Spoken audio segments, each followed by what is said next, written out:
Hello, everybody. I'm Charlie Flateman, Executive Vice President of the Schubert Organization, America's oldest theater producing company, the owner of 17 Broadway theaters. I'm also chairman of the board at New York City Tourism, the city's official tourism marketing organization, serving all 5 boroughs. Congratulations to the Greater Harlem Chamber of Commerce in its celebration of the 50th anniversary of Harlem Week, an event that's grown over the years truly to become a centerpiece of our cultural landscape here in the city every summer. Harlem Week has become an annual summer destination for city dwellers, for visitors from the suburbs, from around the region, around the state, around the nation, and truly from around the world. And the relationship between Harlem and Broadway is, of course, a significant part of theater history. As an extra bit of emphasis on that this season, this past year's brilliant production of Purlie Victorious, written by Ossie Davis, was first performed on Broadway at Schubert's Court Theater on 48th Street in 1961, and then was magnificently revived this past season on Broadway at Schubert's Music Box on 45th Street. Ossie Davis wasn't born in Harlem, but his long acting career most certainly was with the Rose McClendon Players in the 1940s. And for me, the relationship between Broadway and Harlem is personal, because I started working in the theater several decades ago on a show at the Apollo called Harlem Song, which was created by the legendary recipient of the Tony Award for Lifetime Achievement, George C. Wolfe. And with George came composers Zane Mark and Darrell Waters, and set designer Ricardo Hernandez, and costume creator Paul Taswell, and a whole host of other folks that gave me a crash course in theater making. I'm still learning those lessons today. And it was also on that show that I began working with Donna Walker-Kuhn and Irene Gandy and Boza Rivers and Lloyd Williams. That show, it ran for about 6 months at the Apollo, but those relationships have lasted my whole life long. I'm grateful to each one of them, teachers and friends. And this fall, George Wolfe is returning to Broadway directing Audra McDonald in Gypsy at Schubert's Majestic Theater right outside my office. So the arts, our cultural institutions, and the theaters across the city in every borough, uptown and downtown, to me are what binds us together in New York. And I think it's our responsibility to advocate tirelessly, ceaselessly, day in and day out, to make sure that the arts have the funds to thrive, to stay vibrant, to stay open to as many people as possible, and continue to produce the greatest content on the planet, right here in these 5 boroughs. So this is the perfect time to reflect upon what unites us as a city. And again, there is no doubt that for me, it's the arts that holds us together. So at NYC Tourism, we often talk about New York being the greatest city in the world.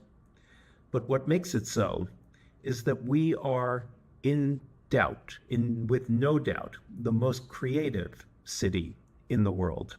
Yeah. So thank you to everyone in this room, on this Zoom, for making it so, day in, day out, year round, for decades to come.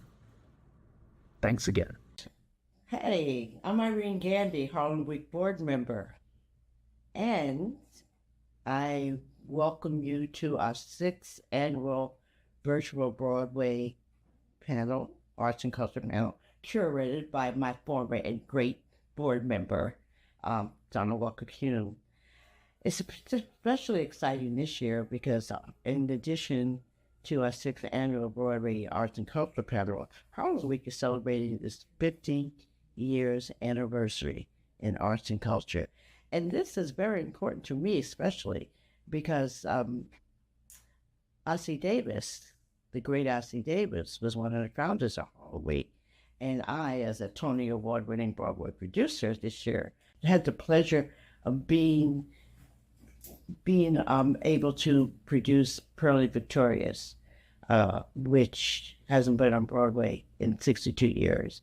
And we received a lot of Tony nominations. So for 50 years, we're back bouncing and better than ever. Harlem Week 24. We have a Harlem Week 24. It's a celebration of the best of Harlem, not only in the arts, but in music and culture and spelling bees and the sponsors and so many people have gone on to celebrate in the arts panel in the community. And the last 6 years, we've had Tony Award-winning playwrights like Lynn Nottage. We've had producers like Ron Moreland. We've had actors and playwrights like Ruben Santiago Hudson. We've had Felicia Rashad and Nona Hendricks and a lot of people that we are celebrating. So let's go, let's go. Please come out, support us, not just with the arts, within our community, fun and everything. Thank you, Irene. It is always so wonderful to be able to work with you. Welcome, everyone, to a lively discussion on 50 years plus of producing Black arts and culture. We're centering our conversation on the 50th anniversary of Harlem Week. The theme is Celebrate the Journey, and that's what we're going to do with our amazing panelists. My name is Donna Walker-Kuhn. I am president of Walker International Communications Group, and I am a proud member of Harlem Week Board of Directors. I've been involved in audience development and community engagement for over 40 years as a strategist, as a professor, an author, a blogger, and I'm looking forward to another 40 years in this industry. Harlem Week began in the summer of 1974 as a one-time only, one-day event, Harlem Day, with the objective of creating a positive vibe and pulling the greater Harlem community's residents, businesses, religious, educational, arts and cultural institutions out of a severe economic crisis that the New York City was facing. Since that time, Harlem Week has become an annual celebration of the best of Harlem and arts and culture from around the world. And today we're going to really talk about some of the key individuals who have been cultural drivers in making sure that we have access to the wonderful works that has been going on. I'd like to thank our panelists for taking the time to share your legacy, vision, and hope with us as we celebrate this journey of 50 years.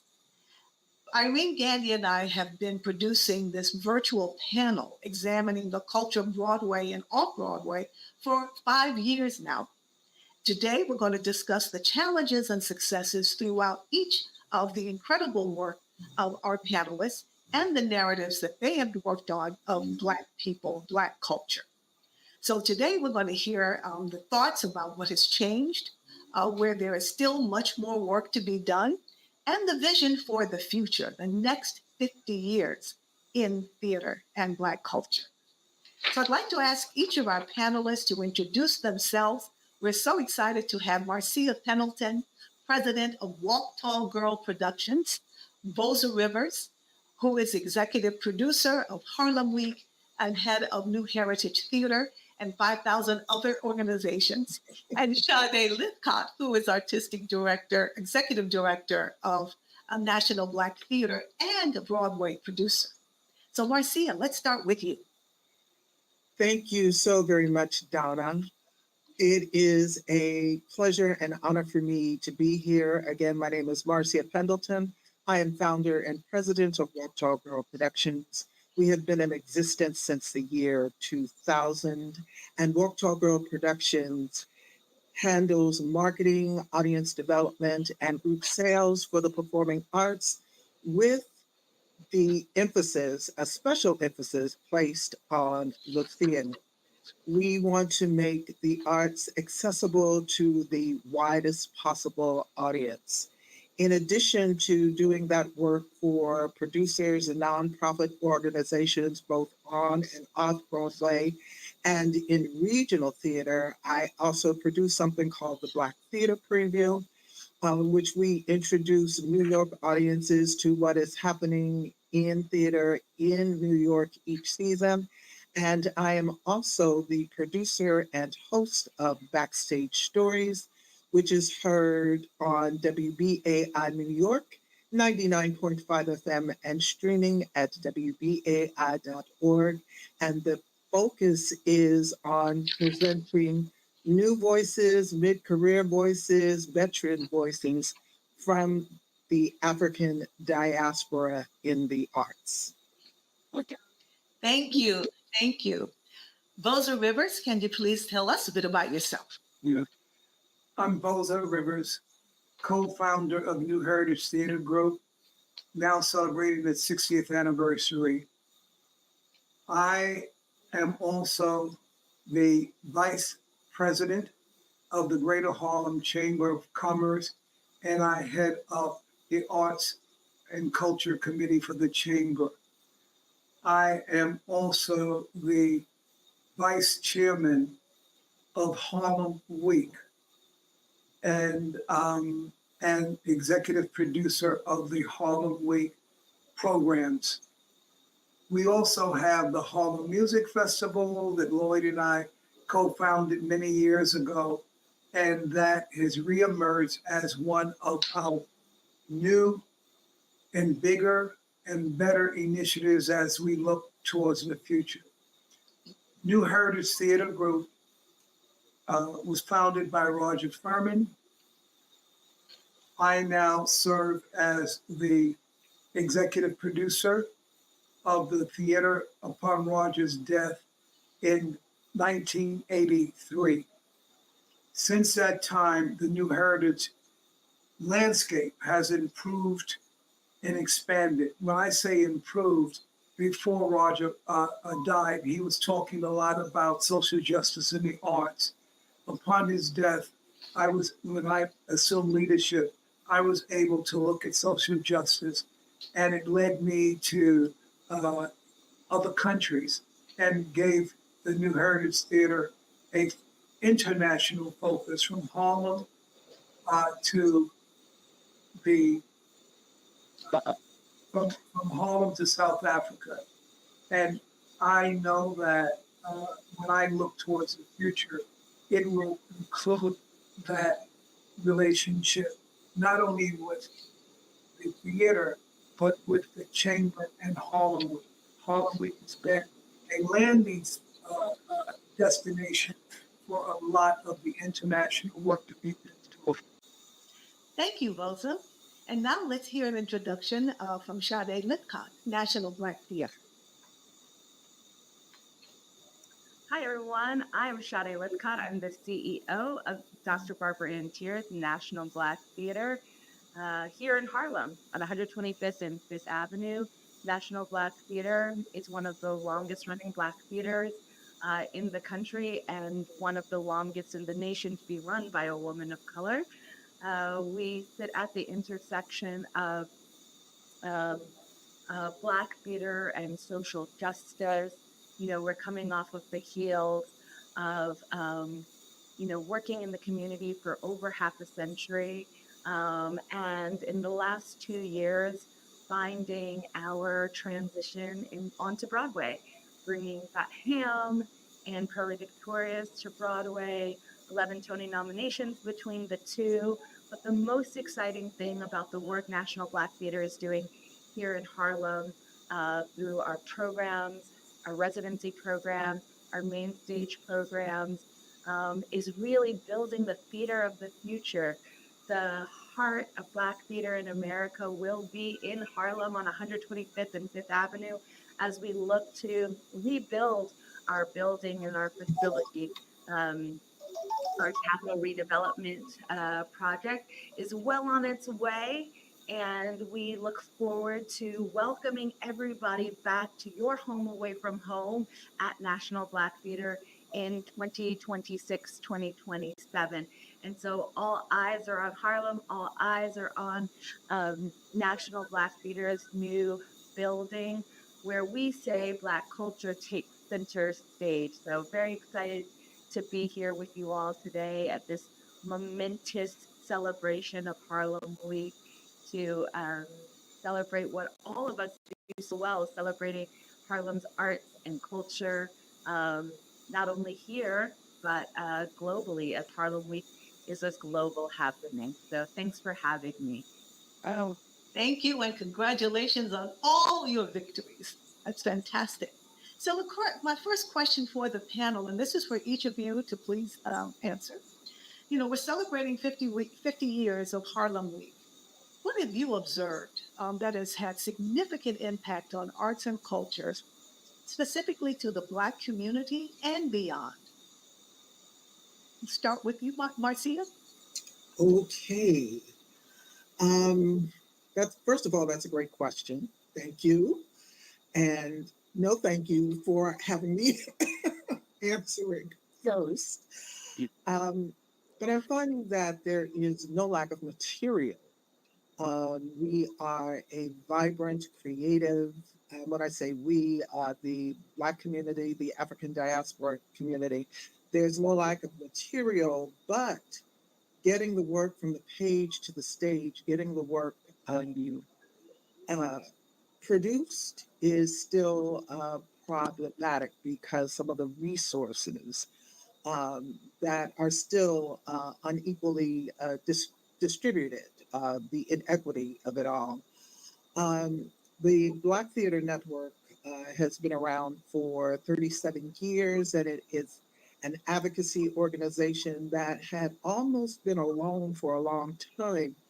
And with the racial reckoning, there has been the establishment of other organizations that have become advocates for Black theater and are joining in the fight in building an infrastructure that creates new producers and new marketers and new designers to create that infrastructure so the work can be supported and can be produced and in keeping with for us, by us, about us, near us.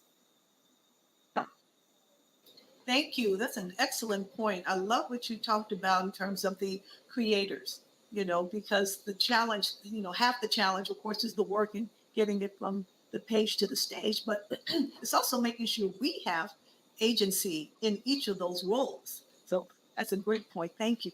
Thank you. Boza, what are your thoughts? Well, for me, I've been around since the very beginning. Uh, Started out in theater in 1964. 10 years, Mercy Sutton made a decision that we would create a one-day event.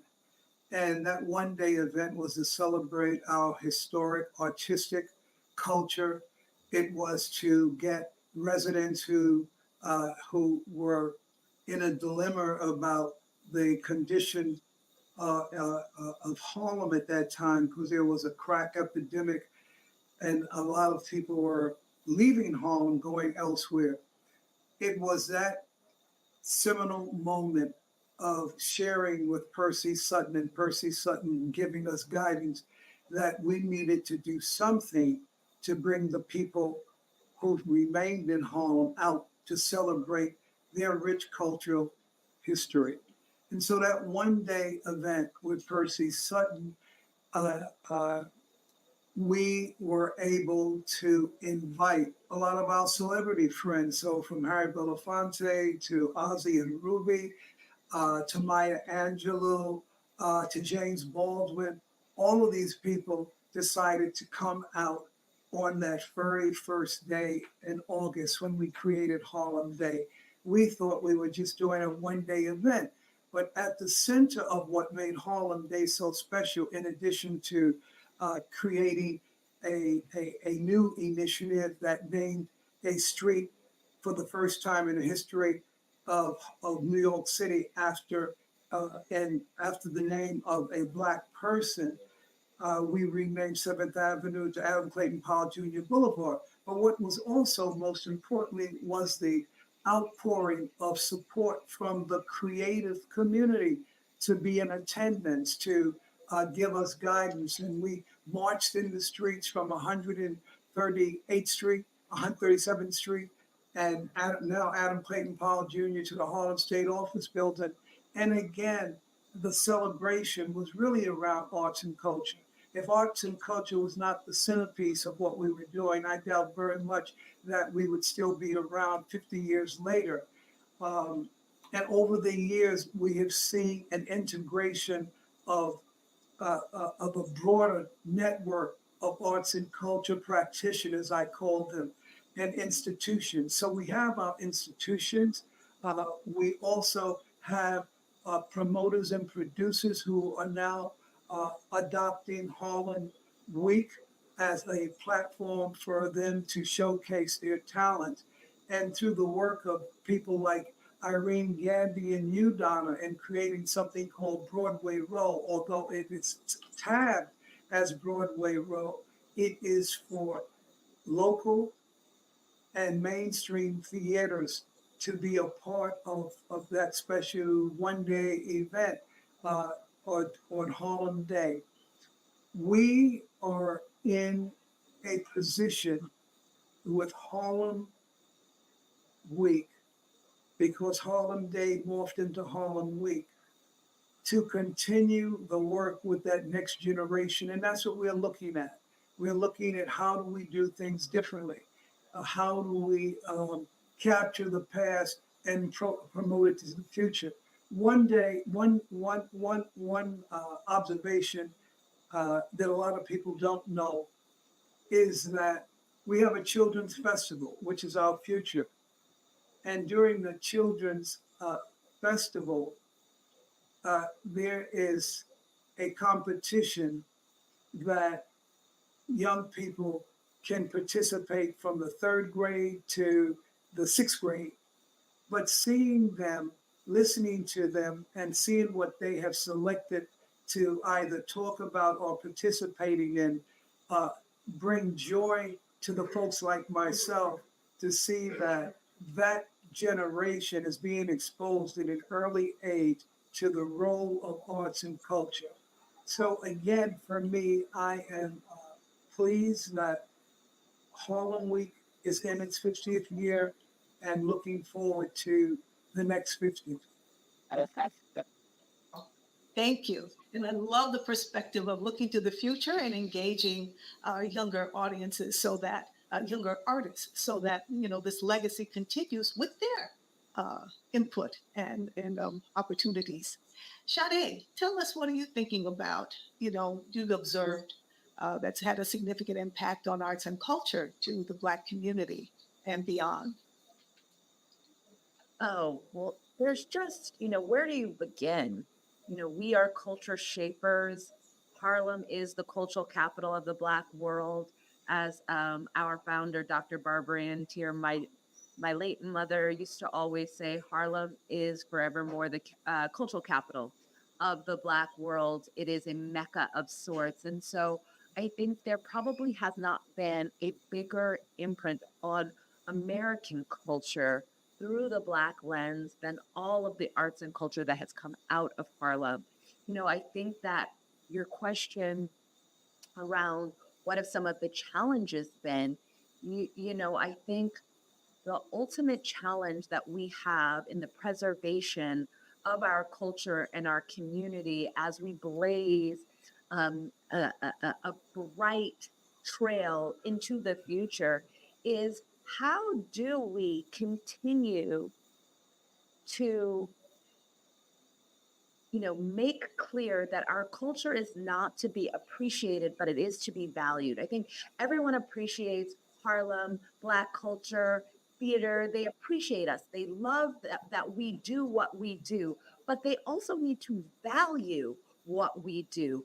And that looks like, pointing capital, resources, and attention to the institutions and the individual artists that are making Black work, that are making work in the tradition of our ancestors as National Black Theater does.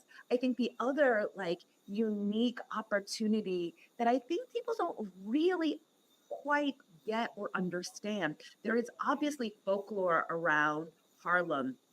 We're coming on the heels of the centennial of the Harlem Renaissance, right? Where, through the pandemic, we hit that 100-year mark.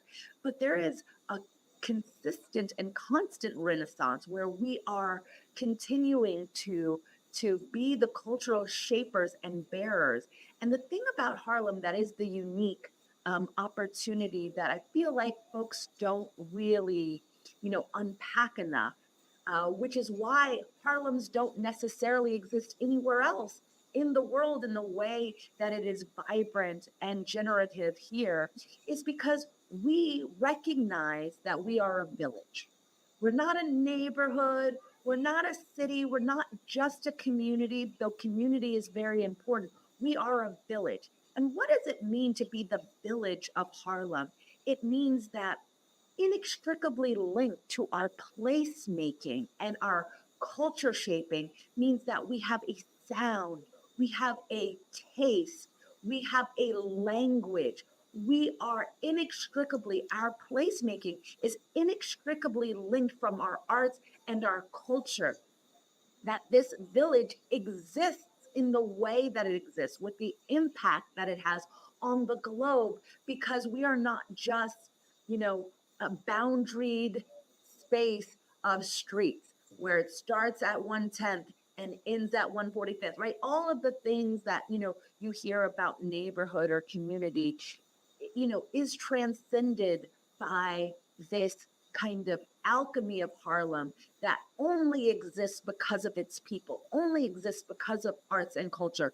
We have a taste, our restaurants, our church sounds, our theater, our music, our dance, all of it defines who we have been and who we will be in the future. And you can't separate us from one another. And so I think our biggest challenge is also our biggest opportunity, that we want to invite folks to participate in our institutions, in our arts, and in our culture. But we're also saying that this is not a brand. We're not brand new, we're brand true. And that the value of what we offer, not only our community, but the world, needs to also take center stage. And I think, being in conversations with the great Boza Rovers, with the incredible Marcia Pendleton, these are the torchbearers, these are the frontline, leaders that have been stewarding a legacy from the past to the present, and really ensuring that through the work that they do, that there is a bright future. And National Black Theater absolutely, exists in this alchemy space of Harlem, which is in any instant, in any breath, moment in time, you can point to any of our programs, any of our main stages, and we exist in the past, present, and future. And that is unique to Harlem. And so these are some of the things that I've observed in my tenure as the CEO of National Black Theater. But National Black Theater, being almost 60 years old, is something that we have traversed over almost, more than half a century. Amazing. Thank you. You gave us a history class, and I appreciate that. It's wonderful. So, Boza, just, continuing with what Sade was describing in terms of, the challenges, the legacy, the village of Harlem, you have produced shows for over 60 years. So tell us what it was like to gather the resources, to build the audiences, and how did you measure success? Well, I had a great mentor, and Roger Furman was a mentor. It wasn't just who he was, it was where he came from. He was part of the American Negro Theater in 1940, and he spoke about his other classmates, so to speak, Harry Belafonte, Sidney Poitier, Ozzie and Ruby, Gertrude Jeanette, a host of others. And it was very, very interesting because that was in 1940. That apprenticeship only lasted for 9 years. 1949 it closed. Roger Furman made a decision that because of the experience that he gained and the exposure that he had, and to see that a number of the former classmates now were branching out, that in 1964 he would start his own theater company based on the same model that he was exposed to many years earlier as part of the American Negro Theater. So he shared that. And when I met him, I didn't meet him to be an actor or director or producer. I met him to say that I love the idea of what your philosophy is on the important role of arts and culture in Black theater.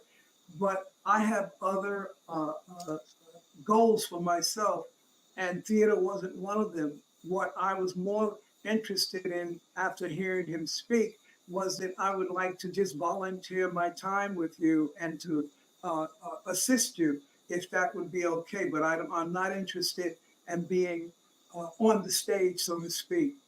And he said that that he would take that offer, and through that relationship, starting a new theater company, seeing how he built it. He taught me how to focus lights, paint sets, be a prop person, be a greeter. Uh, all of those things that I did voluntarily was preparing me for something, because he died prematurely. He was only 53 years old when he died. When he died, we had not had a succession plan. It was not ever my intention of running a theater, but just to assist. Lo and behold, the board of directors made a decision. They said, Bolton Rogers selected you. I said, he might have selected me to work with me, but he didn't say he selected me to run his theater when he was no longer there. So I wanted to take a step back and let the board do a search for someone else who had the kind of knowledge and expertise that I thought was necessary. And that was my decision. I received a call from Ruby D. And Ruby D said, Pulsar, I understand that you did not want to assume or walk into Roger's footsteps, but Roger loved you, Pulsar. He talked about you, and he would be honored if you would continue his vision. And it was Ruby D. What else could I do but say, yes, Ruby, I will step up to the plate, and then I would do the work. Little did I know some of the challenges that the theater had faced. When Roger started his theater and he went to get funding sources, um, one of the state or city funders said, Roger, you want to start your own theater? It would really be great if we could give you more support if your theater was located in Lower Manhattan. Roger lived in the Village, and they thought that Negro Ensemble Company was down there. Woody King was getting ready to launch his theater, and that was downtown. That it would be easier for them to just include New Heritage Theater as a downtown theater. And Roger said, absolutely not. I got my training here. This is where the history is, and this is where I want to be. And as a result of that, he was penalized. He didn't get a big grant to off his theater. He had the energy and the enthusiasm and the commitment, but not the money. But he preserved his integrity and said, we were taught our goal is to provide first class opportunities for the community to experience our arts and culture at the highest level. And that's where he wanted to make his home. And he was real clear about that. So when I got an opportunity to assume to the leadership position, I just remembered what he said, the community, first class presentations where you reside. And that's what I've been able to do. I have not looked at Broadway as where I want to be. I looked at the community. But as a result of me focusing my attention on the community, I had other opportunities. Roger talked about social justice issues. Roger also spoke to me and the leadership that he was looking at international work to be done in Harlem so that our community could get an expansive view of what arts and culture is doing in other communities of color around the world. With that vision that Roger had after his death, I wanted to again honor him and I teamed up with Committed Artists of South Africa. I produced their plays. Sometimes because I stepped out and got involved with South Africa, I was considered an undesirable person to visit South Africa because I was doing work that chastised and educated people about what was happening under an apartheid regime. But even that work brought downtown, uptown. I did not seek validation about the philosophy or the goals. We were able to, in our small 150 seat theater, bring work from South Africa to Harlem. And then downtown decided to come uptown to see what we were doing. And through that experience, we appreciated it and we formed a partnership with Lincoln Center. Lincoln Center got it because Bernie Gersten, who's the executive producer, Greg Moshe, artistic director, they were new to Lincoln Center and they were looking for an integrated audience for the work that they were doing. Coming up to Harlem for them to see the exposure, to see the enthusiasm, to see the level of what we were doing was something that they said, this works for us. And that was one of the biggest shows that they did when we were able to create a South African festival. We were able to present Sarafina. We were able to bring what we were doing at Lincoln Center up to the Apollo Theater, to the Mosa Africa festival at the Apollo Theater. All of these things happened. The relationship with Lincoln Center was for 10 years.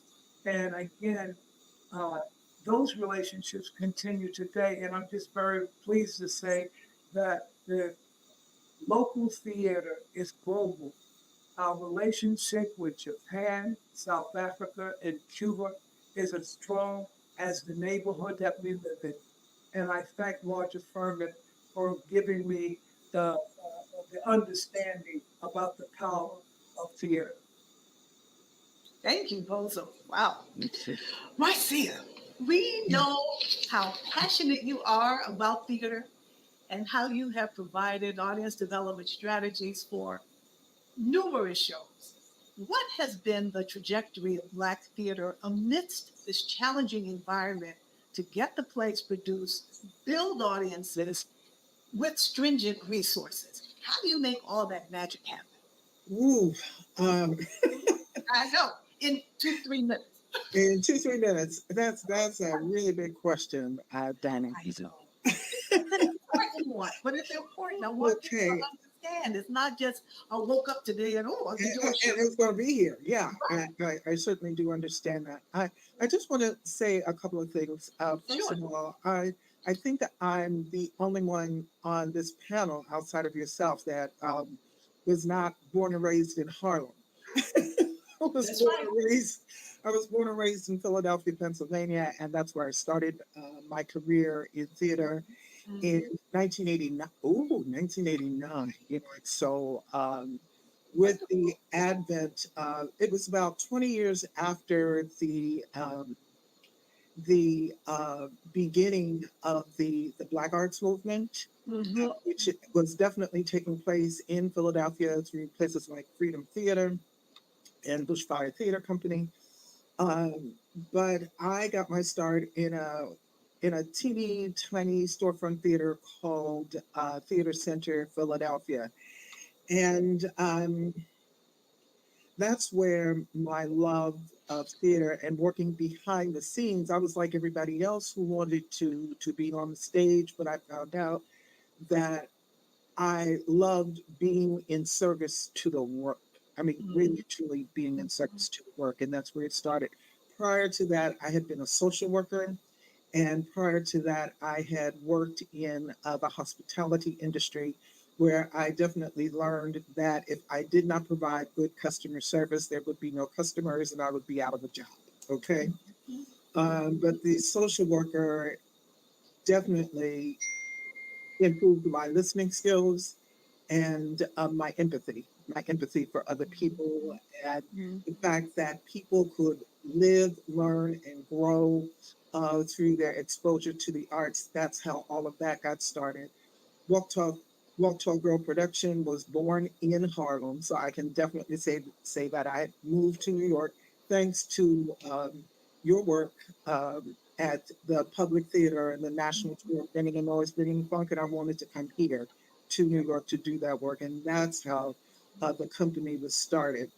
What I continue to see as a challenge, but it in terms of working in the theater space is what we need around the table is producers, and that is beginning to happen on a very real level. We have lost one of our most beloved producers, Ron Simons. We just lost him recently, and he was definitely about creating more producers of color for the commercial theater. I absolutely love seeing the trajectory that the National Black Theater has taken in terms of doing what they do in the community, but also transferring that to the Broadway space. And they do it in the most magnificent way where they never, ever, ever lose who they are and where they're from and where they are going. So that is, all of that has been very exciting to see. The other piece of it is a challenge is the way we speak to audiences, the way we reach out to audiences, because of the pandemic, the how we reach out to audience virtually has become very, very important. But the other piece of it is we still need to be in the community. We still need to be of the community. Still need to be for the community. It's really important for the people to see that you not only come want them to come to you, but you need to go to them. And that means meeting people where they are. And sometimes that means getting up on a Sunday morning, whether you want to be in your church or not, but to take an artist to church where they can share what is going on with the production artistically. That also means that you are at events like Harlem Week and being a part of the Broadway Row. Um, I have been not only a part of Broadway Row, but have been at other events where there has been a tent and information given. One of my favorite things was when we did Zsa Zsa's African hair braiding, and we actually had hair braiding at the booth. You know, people said, "Oh, how much does it cost?" But it wasn't about people coming in to get their hair braided. It was about people coming in to get information about the show, and Boza was kind enough to allow us to do a hair fashion show so people could understand that. So doing different things like that, which made a difference at the box office. We had the broadest audience that NTC had ever seen on Broadway. And the other thing is that the artists were very much involved. Jocelyn Bio, who wrote the play, and Whitney White, definitely involved with the work of getting the information out to different communities. Um, we also need to understand is that you cannot speak to us in the same way that you speak to a general market, and making sure that the investment is made in, okay, we have these flyers. What do they look like? What are the images on the flyers? What is the language on the flyers? What is the message? The pricing is also very, very important. We want to make it as accessible to people as possible. But the other piece of it is um, this is a business. It's called show business, not show art. So we have to keep all of those factors in mind. Um, and I think finally that what is wonderful, what has been wonderful to see is the number of artists that we have getting involved with becoming producers. And I must say to Sade, one of my favorite shows, in addition to Jaja's African hair braiding, was the Ozzie Davis revival of Pearly Victorious with another Philly person, uh, Leslie Odom Jr., who is from Philly. We went to the same church in Philadelphia, all of that kind of stuff. So to be able to see those transitions taking place and having a real impact on audience, and in the producing space, it makes me very hopeful. It makes me very hopeful today. Now, ask me tomorrow. It might be something. It might be something different. Uh, but it is very important that all of that, all of that takes place. It's multi. Your favorite words, one of your favorite words, my mentor has been. It's multi-layered. It is a multi-layered approach.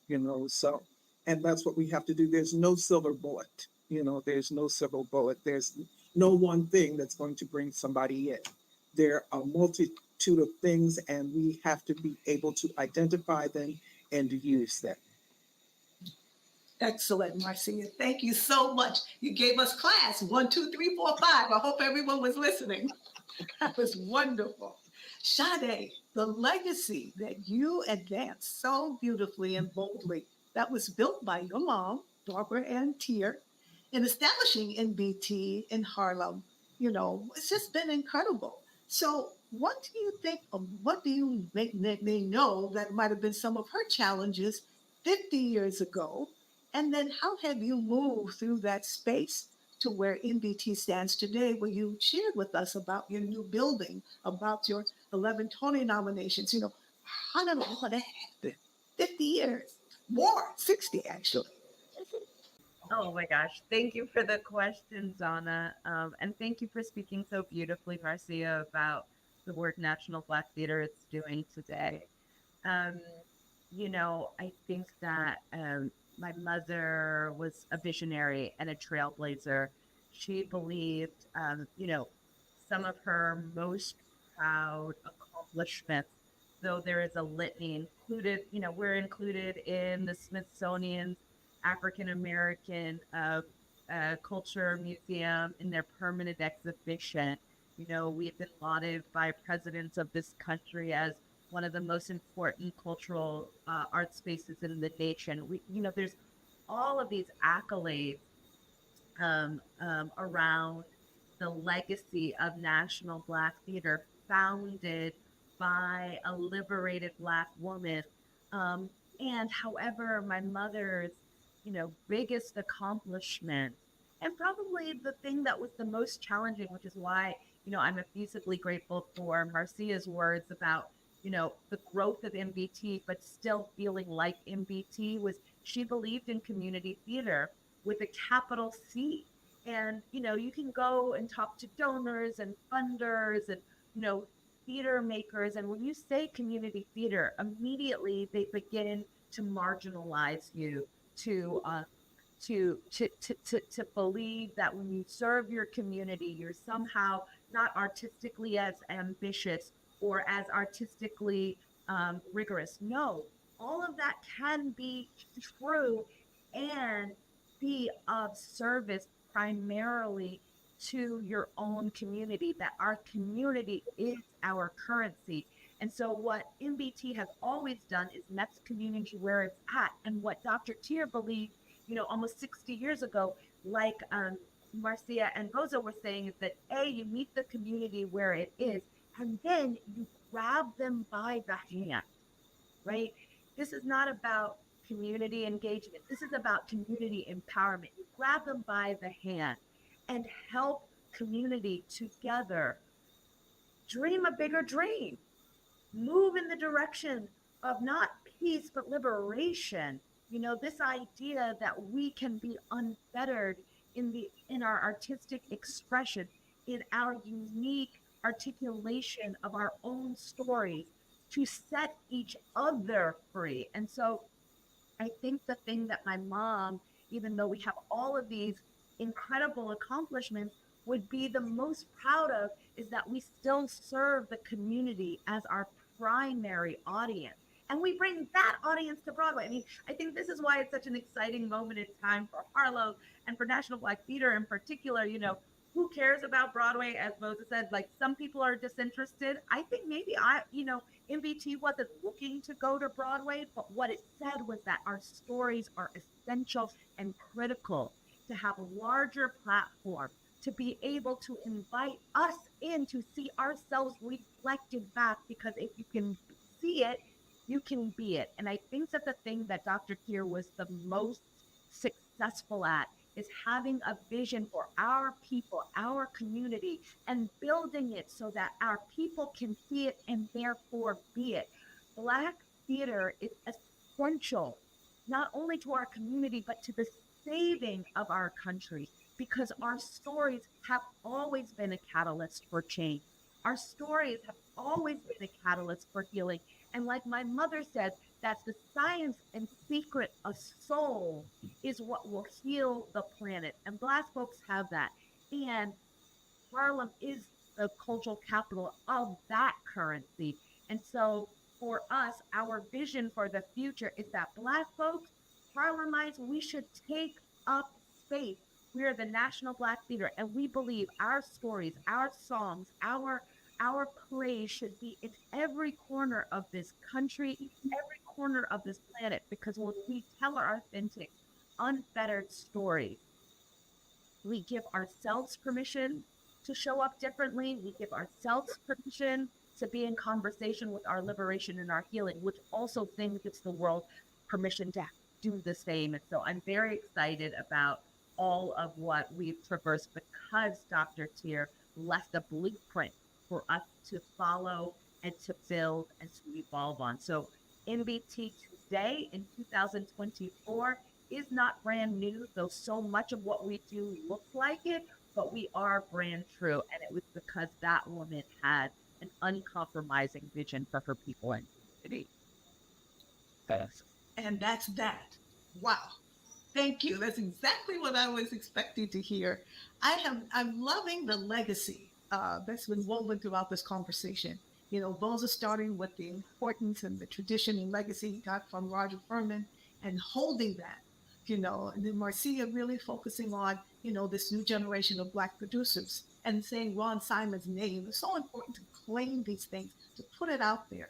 And then, of course, the great Barbara Ann Tier that really established such an incredible, eternal foundation of engaging Black theater. So I think that's a real important takeaway, is when we talk about celebrating 50 years, as you said, it didn't just happen. This is legacy, and we're building upon that. So with that thought, and we have, just a few minutes left, I'd love to hear from each of you. What are you excited about? What are you working on right now?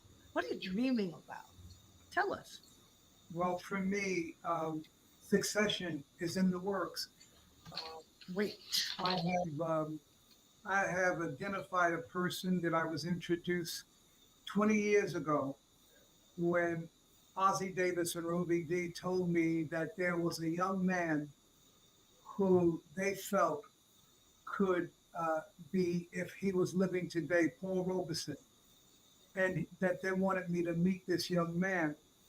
And when they told me that, I was just shocked to hear them say someone that reminded them of Paul Robeson. Ruby Dee went on to produce a number of events, and I got a chance to see this young man. His name is Daniel Cole Beatty, and it was going to the Black Arts Festival in Winston-Salem, North Carolina, about 10 years ago, that I met him at one of their award ceremonies. And he told me he lived in Harlem.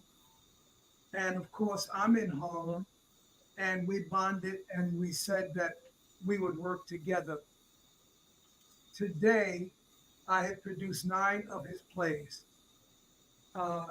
He is still in his 40s, means he's got a long term ahead of him to go. And we are expanding our footprint, not only in the community, but bringing the global community to Harlem. And so you'll be seeing more of that as we conclude our 60th anniversary of the partnerships that we have in Africa, Japan, and especially Cuba. And that's the new direction for New Heritage as we look at the future. It's so Okay. brilliant to identify your successor now. And frankly, Rosa, that's something that some institutions still struggle with, that, that you're not going to live forever. So why wait until something happens and everyone's scrambling? Let's plan this smoothly, joyfully, thoughtfully. So congratulations on that. Thank you. Marcia. Okay, and Rosa, that was great news. Really, really, and truly great news. Mm-hmm. We love color. We definitely love We do. great choice. What I'm working on right now, I continue to work on things like MJ the Musical on Broadway and Hell's Kitchen and the current production of Home. And in the fall, upcoming A Wonderful World. So I'm looking forward to that and continuing to do my work off Broadway, which I find the most joyous in doing. The Public Theater, MTC, the 92nd Street Y, so looking forward to continuing that work. But most important to me is really creating the space for Backstage Stories, which is currently a radio show, doing a podcast, and taking that nationally. I really enjoy that. Brings me a lot of joy. That brings me a lot of joy, and to be able to introduce people to new voices as well as uh, Pulitzer Prize winners has just been phenomenal to me. So I hope to continue to do that and maybe, just maybe, slow down a little bit, but not much. Understood, Marcia. Understood. Thank you. Thank you. That's so great. Thank you. Sade, what are you excited about? What's coming out? You love, love. So much to be excited about. What am I most excited about? So in 1983, my mother bought a city block because she said it was the most famous address in the world. She said, you can go anywhere in the world and say Fifth Avenue, and everybody knows Museum Mile, breakfast at Tiffany's, New York City opulence. And you can say 125th Street, and everybody knows Harlem, the cultural capital of the Black world. And so in 83, she bought the intersection. She bought the intersection of the two, 125th and Fifth Avenue. And as you're reimagining the city block as a mixed-use building that will bring affordable housing to the community, artist housing to the community, but also reinvent the National Black Theater's facility so that we have the most artistically ambitious space in Harlem. We're building a set shop in the cellar to advance our workforce development. We are building a brand new, upgrading from a black box theater to a studio theater where our entrepreneurial arts program that helps to subsidize creative spaces for artists will come back in full effect, with more technology, with more capacity. And then, of course, the pièce de résistance, something that my mother designed in our first capital redevelopment, the Temple of Liberation. When we first did our capital project in the early 90s, after she purchased the city block, she designed with our Haitian architect a temple of liberation that she really wanted it to be a space of new technology, of immersive technology. And at the time, that technology, hologram, digital mapping, was $1 million a minute. And so when we came online with our first building in the early 90s, we weren't able to realize that dream. But in the theater of the future that we are building right now, the Temple of Liberation will be an immersive storytelling space, a unique and premier destination for Harlem that it has never seen. So when you go see these shows at the Museum of Natural History, or you go down and see these touring shows like the Van Gogh show or the show that's at the Tate, these immersive digital technology shows. We are building that new tech space in Harlem as the Temple of Liberation. And our first artist commission is the great Nona Hendricks. So Nona is developing, who, an incredible, masterful artist. She was one of the first artists we supported in the 60s when she was with LaBelle and the Bluebells. And to this forward trajectory where she's at the forefront of telling stories through technology, she will take Dr. Tier's last text, Land of Vision, and turn it into an immersive story. She's collaborating with artists like Carrie Mae Weems on the project, Carl Hancock Rux, Lisa Jesse Peterson, Mahogany L. Brown. So we are designing the future of Harlem now. The other thing that I'm proud of in this facility, and we need everybody's help to help us build this building, is that we're imagining it as a living land acknowledgement. So as the neighborhood may change, we say we are forevermore here in the firmament of Harlem. So we have an incredible design architect for our building, Frida Escobedo. I get chills talking about the design of the new building because when my mother purchased Fifth Avenue, she knew Museum Mile. She wanted to be on Museum Mile, have our interests on Fifth Avenue. And Frida, just won the commission to design the new wing of the Metropolitan Museum of Art. She just won the commission to design the new Pompidou in Paris. And that is who's designing our building. So our people, with that vibratory frequency of rigor, ambition, as we welcome them in, we're commissioning artists like Sanford Biggers and Mahogany L. Brown to imprint on the building itself words of affirmation, a living land acknowledgement to our people who have created the condition and the currency of soul in which we all benefit and live within it. So I am so proud to carve this piece of the rock for us permanently, forevermore, and that the stories that will be pinned, the commissions that we will continue to do through our residency program, the shows we will continue to develop for our stages that may transfer to Broadway. We're developing a few shows that have commercial trajectories right now, a few musicals. We're also, as proud of our residencies who are developing and emerging new works of art.